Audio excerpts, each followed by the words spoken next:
Hello madam, common drinks కి rating ఇస్తారా? Mail ఇన్ఫర్టిలిటీకి సంబంధించి. Sure. Coffee 6 on 10. So 1-2 cups of coffee per day is okay, but అంతకన్నా ఎక్కువ తాగకూడదు. Caffeine is not good for sperms. Green tea 8 on 10 antioxidants rich ఉంటుంది, కాకపోతే అదైనా కూడా 2 cups కన్నా ఎక్కువ తాగకూడదు.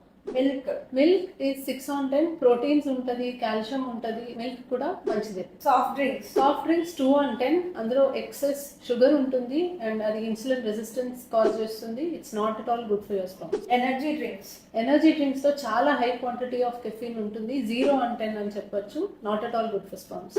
Fresh fruit juices, pomegranate juice, Amla juice ఇలాంటివి యాంటీ ఆక్సిడెంట్స్ బాగుంటాయి. బట్ 8 on 10 దానికన్నా కూడా హోల్ ఫ్రూట్స్ తీసుకుంటే ఇంకా మంచిది. Packed fruit juices 2 on 10. దాంట్లో చాలా యాడెడ్ షుగర్ ఉంటుంది అండ్ అది స్పర్మ్స్ కి మంచిది కాదు. Water 10 on 10. This is the best drink that you can take. దీనితో చాలా బెనిఫిట్స్ ఉంటాయి. స్పర్మ్ హెల్త్ ఇంప్రూవ్ అవుతుంది. 3 liters of water per day definitely me sperm health ని ఇంప్రూవ్ చేస్తుంది. Thank you ma'am. Thank you.